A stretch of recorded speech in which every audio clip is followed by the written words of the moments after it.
Hello everyone, this is the voice of Bernando Lapalo's granddaughter, and it occurred to me that perhaps you would like a recipe corner.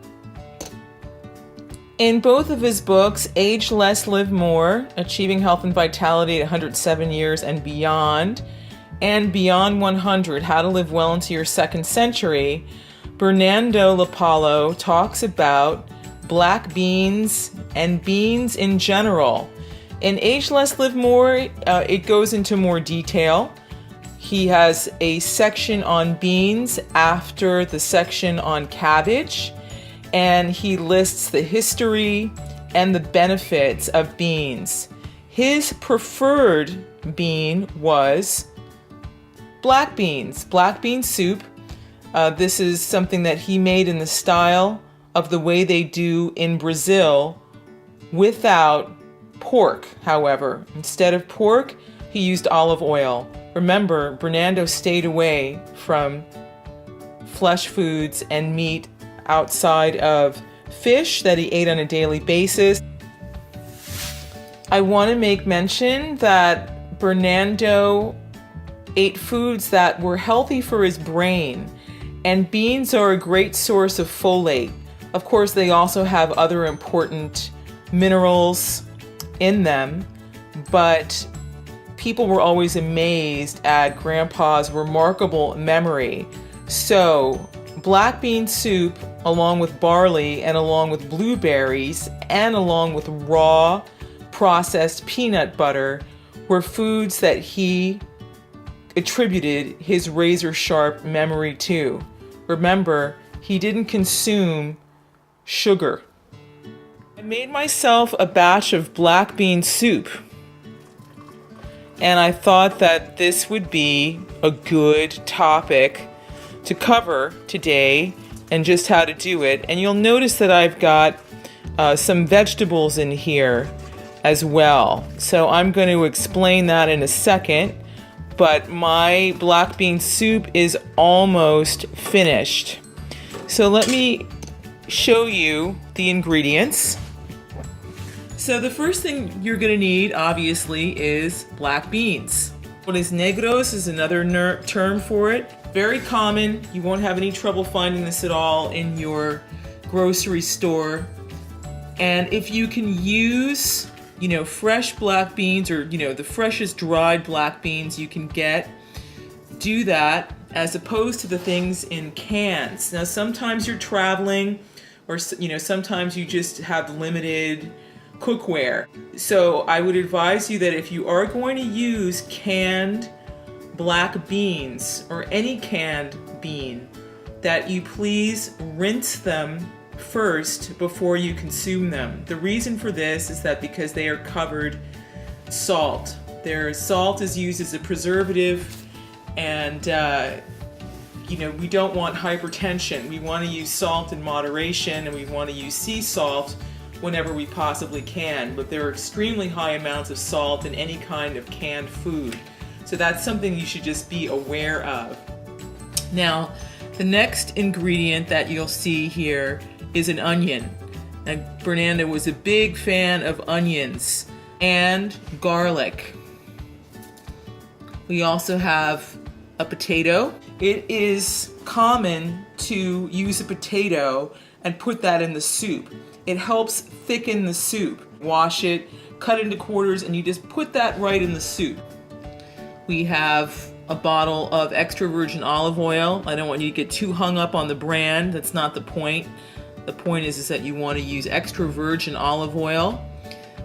These are ground cloves, because that's another ingredient in traditional black bean soup.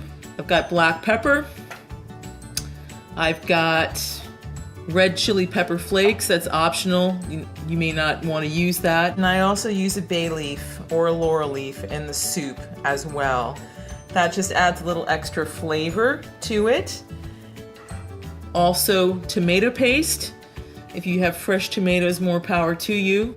When you're using things like tomato paste, sometimes it can have a little bit of a metallic taste. So there is a trick that you can do, is to squeeze just a little bit of lemon juice in it, and then that will help lift that tinny flavor it can have.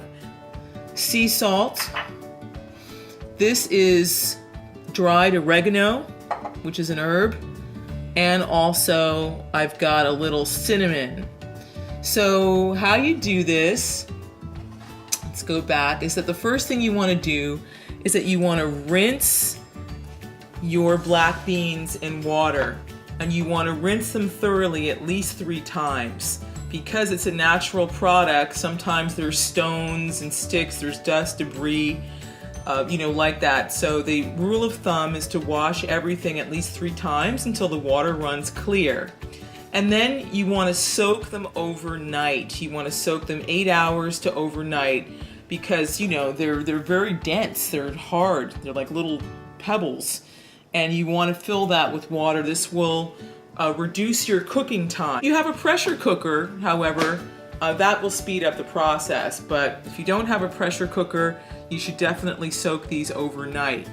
Then you want to take your onion and you want to chop it finely because you are going to saute the onion in the bottom of a pot lightly, a light saute. You just want the onions to become translucent. Then you're going to take a little oregano. There you go. Don't need a lot because oregano is extremely powerful and strong. Take a little oregano and add that to the bottom of your pot that you have the fried onions in. Then you can also take a pinch of cloves. A lot of times people will use whole cloves for this, but I don't really like to do that because then you find yourself picking the cloves out. True, they get soft, but I think the powder is just a better way to go.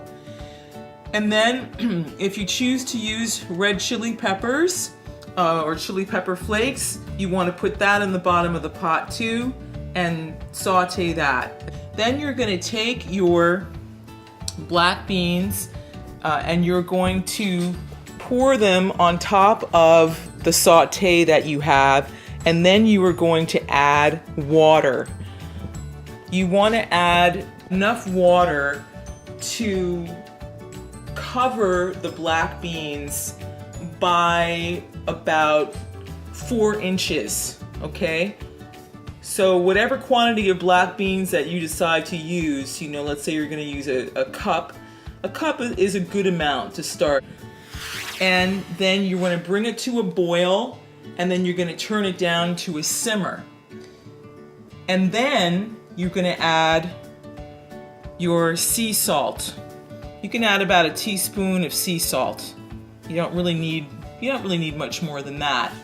And then during the cooking process, you're also going to add a clove of garlic or 2.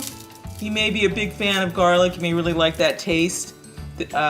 So you can add 1 clove. A clove is, 1 section here. And if you happen to have made Bernando's garlic paste, you can put in about the equivalent of, I'd say, a teaspoon into that. And then just let it simmer. The other thing that I like to add, because cinnamon is so good for the digestion and it just adds a nice flavor, this is real cinnamon from Ceylon. The stems of vegetables that normally people would throw in the trash, but folks, this is full of nutrition. So here, I had asparagus last week, so I saved the bottom part that'd be a little tough to eat, and I threw that into the soup while it's cooking. Also, you'll see there's part of a cabbage leaf here. Cabbage is great, it's full of nutrients. And you can throw that in as well. So this is a way to make a natural, like vegetable stock. And then at the end, when you are ready to blend your soup, you simply remove those items, right? So I'm going to turn this off now because my beans are nice and tender, and I'm going to remove these. They're actually going to get used one more time, is that I'm going to actually end up putting these things in my compost. And then hot, because there's always the risk. Cool down though. Don't blend things when they're boiling hot, because there's always the risk that it's going to spatter and you can burn yourself, and that's not fun at all. But you'll see in here I've got the potato. Let's see, where is my potato? There it is. There's my potato that I threw in. So what I'm going to do is that I'm going to blend this potato along with about half of the soup. So it's still going to have a texture, but it's also going to be a little bit smoother. And what that is going to do is that's going to thicken the soup up as well. And I'm using a NutriBullet RX, which has a soup attachment to it.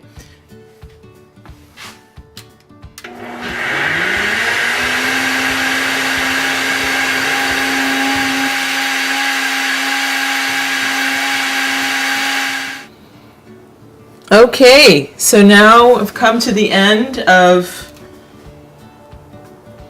mixing or blending, and you're going to see that this is nice and thick.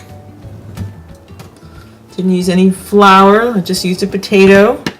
See how nice and thick that is.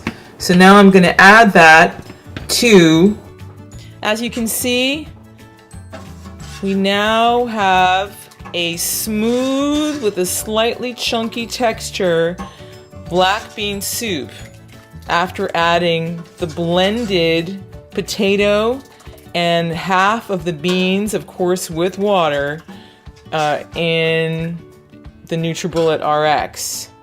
So let's serve this up. And there you are, a beautiful bowl of black bean soup. Gonna go ahead and serve that with brown rice, as Bernando recommends, because it creates a complete protein. I hope this was helpful to you. Bon appetit!